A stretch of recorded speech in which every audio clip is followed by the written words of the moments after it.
9 different categories of ChatGPT prompts. So the first one is called as the instructional prompt, yeah, or instructional prompts. Basically, these are some examples like summarize the article above, explain the concepts of prompt engineering in detail. So whenever you want to learn something or you want to instruct ChatGPT to do something, these kinds of prompts are called as instructional prompts.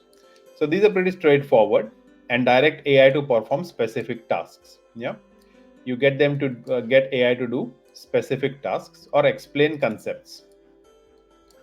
Yeah, so this is ideally very good for learning. Yeah.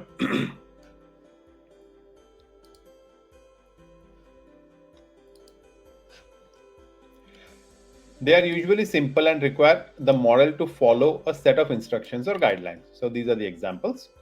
Next one is exploratory prompts. So these are designed to encourage AI to generate ideas.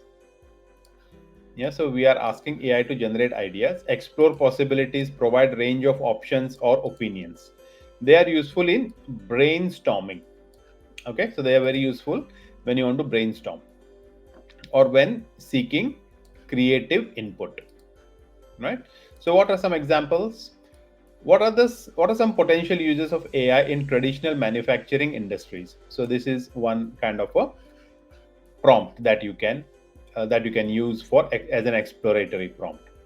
Other could be list all possible outcomes of merging AI technology with real-time data analytics.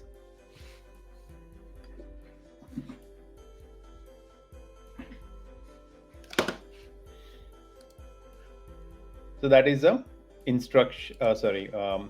exploratory prompt. So we are using AI to generate some ideas or brainstorming of creative inputs. The next bit is factual or informational prompts. So as the name suggests, we are asking for factual information, like who was the president of the US, or provide a detailed timeline of events that led up to the American Civil War. So these are extracting factual information from the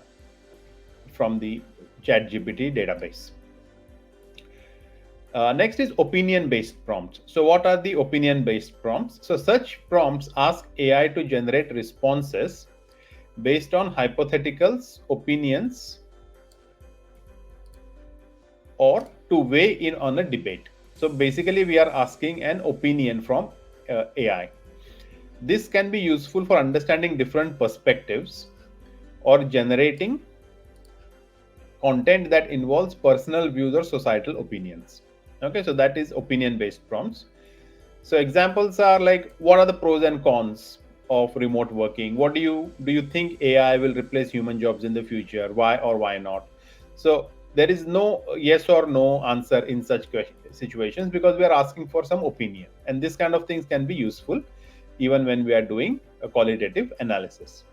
Next is recursive prompts, right? Recursive prompts are designed to build on previous responses, which means you ask something and then you follow up that with another query or another prompt, or to go deeper into a topic. They often involve follow-up questions, yeah, that delve further into the subject matter that is being discussed in that conversation. Example, based on the previous response about health benefits of meditation, how does it specifically affect stress levels? So you may have first asked, tell me about the health benefits of meditation. Yeah, so that response you got, and then you're asking, how does it specifically affect stress?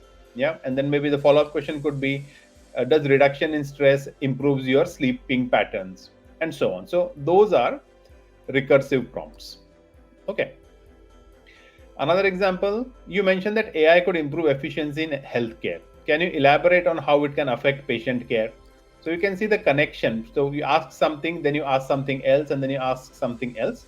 So those kind of prompts are called as recursive prompts. Then we have comparative prompts. As the name suggests, you're comparing different things here. These prompts require AI to compare and contrast different concepts, items, or scenarios. They are useful in analytical discussions and help in understanding distinctions and similarities. So distinction and similarities. So we are comparing things. For example, compare the economic policies of the United States and Sweden. Contrast classical and modern art styles. So things like that.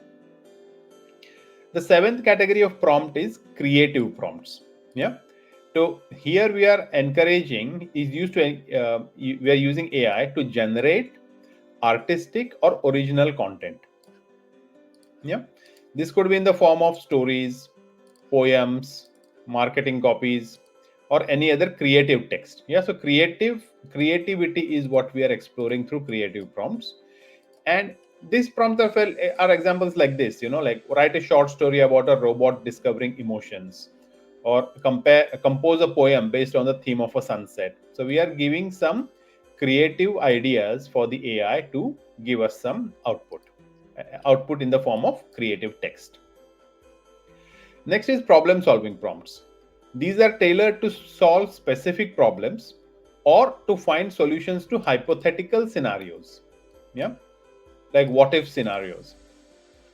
Solve specific problems or find hypothetical solutions to hypothetical scenarios. Yeah, so example, how would you resolve a supply chain bottleneck in a manufacturing process, or devise a marketing strategy for a new product launching in a competitive market?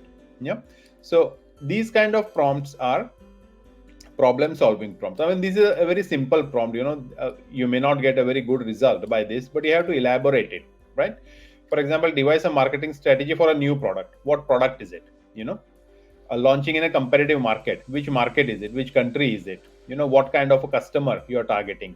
So you can always improve and make the prompt even uh, more clear, more uh, full, complete, so that the AI has as much information as possible to give you the best possible result. The next category, or the ninth category, is contextual or scenario based prompts.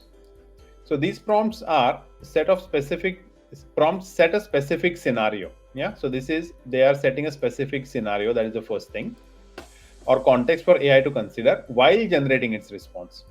They help in making the responses more relevant and grounded in realistic framework. For example, imagine you are advising a small business on budgeting.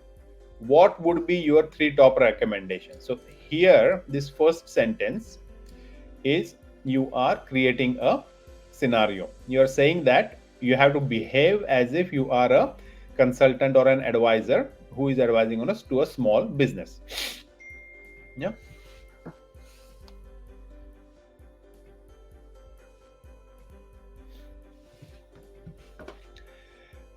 Another example, if you were to teach a beginner about investing in stock market, what key points would you cover? So you are giving a context again in the first part of the prompt, and in the next part you are instructing what you want the AI to do. All right, so if you think about all these different 9 categories of prompts, you may have used some of them, right? But you probably did not realize which category of prompt that you are using, and what does that particular category of prompt is designed for. Okay, so what I hope is after watching these 9 different prompts, you have an idea of possible categories of prompts. Yeah, so instructional prompts, just a recap: exploratory prompts, factual prompts, opinion based prompts, recursive prompts. This is, you will often use it quite a lot. I use it a lot.